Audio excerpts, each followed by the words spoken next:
Hey everyone, thanks for joining us today on the Management Muse. I'm your host, Cindi Baldi. Our guest is Belinda Block. Belinda Block is a leadership coach and consultant who partners with managers and leaders to help them lead more effectively through their people rather than over them. How would you define wellness in the context of business? Wellness to me means taking care of yourself so that you can take care of others. It's using all of your inner strength to be successful at work. And there are lots of ways that we can control things, and we can do a lot to help our wellness. And you got here through a personal story. So why don't you share with us your Fire Island house story? Well, it was the late 90s, and I had been working at a consulting firm, a small consulting firm that's now a large consulting firm. And the work was great. My clients loved me, but the owners and the managers did not like me. They were very critical and tough. Now, I owned that. I told them I learned a lot from that experience. I was unable to leave at the time because I'd lots of life stuff going on. Sure. My father was dying, and then I came down with thyroid cancer, which made me so weak I wanted to die. It was then the millennium, and my boyfriend broke up with me 2 weeks before the millennium, and then I got laid off. So Wow. I felt like the walking wounded. It was one of those things where what else could go wrong? You never say that, Belinda, because life actually finds a way to show you. I did learn that, unfortunately. Something else could always go wrong. Yeah. So that was a good lesson that I learned. I picked myself up and I looked for a new job and got a job in financial services and made sure that I was really focused on what is the thing that I think should be done, not worrying about what other people think, and really just pushing my own knowledge. Like, I was hired for a reason, and let me do it. Got the job and was very successful. They loved everything I did. It was like I walked on water. Went around the country, coaching senior managers, and was really lovely. Enjoyed that job very much.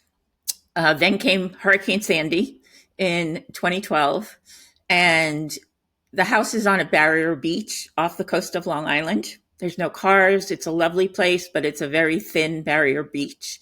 And Hurricane Sandy destroyed quite a bit of it.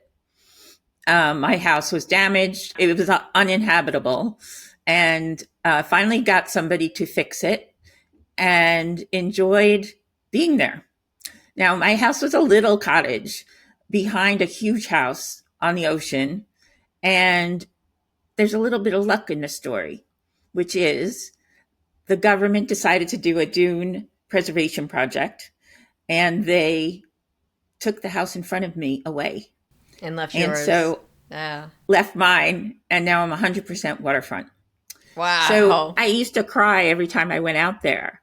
And I was crying because I couldn't believe how lucky I was. I still cry to this day. The ocean never gets old. And it just reminds me that there's going to be bad times and good times in life, and nothing lasts forever. And yes, things can get worse. That's what I learned. Yeah. And it's how we respond to that really matters. Persistence, grit, and not letting emotions get in the way of your performance. A lot of self-regulation, right? And being in the moment. Okay, so this was sort of the incident. I mean, it's really incidents that basically led you to explore more on the emotional stability wellness front. Absolutely. It was very clear to me that I did not regulate my emotions in my consulting job. And I focused very much on being present and not letting emotions get in the way. Really taking a pause before reacting, responding rather than Right, reacting. right. And so, how did you come to integrate emotional intelligence and change management in your coaching approach? Well, from my own experience, I learned that we can get in our own ways. And we don't always know that. And that's what we have control over. So, learning from my own experience, that's how I started to do coaching, letting people know how they could change their own behavior and be more effective. Was it a change from sort of what you focused on? I know you have a PhD and it's in a related field to management, in industrial organizational psychology. Yes. Okay. Yeah. And that's kind of before management was management, there was industrial organizational psychology. So very related Yep. fields.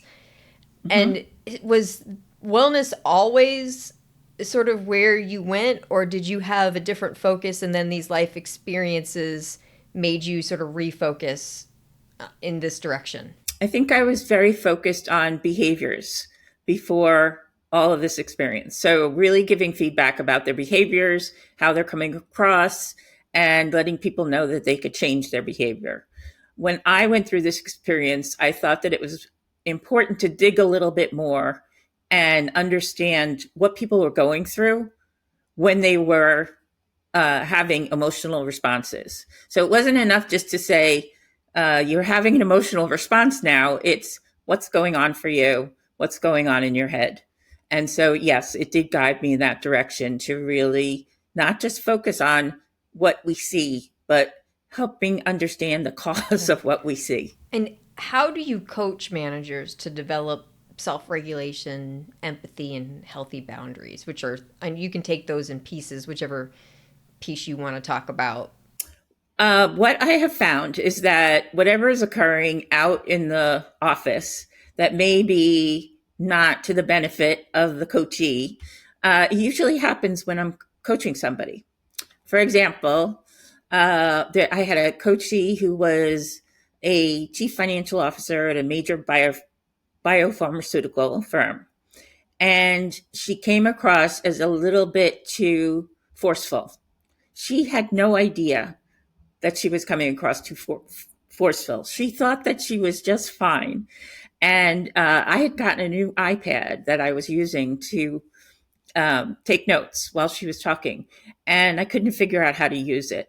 And all of a sudden, she leaped across the table, literally leaped across the table to help me and grab me. And I said, see that? That's what you're doing.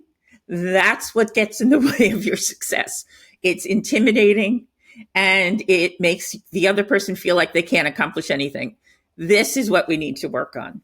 And so it was easy to then say to her, like, what's going on through your mind? What is your mind telling you that leads you to lean in like that?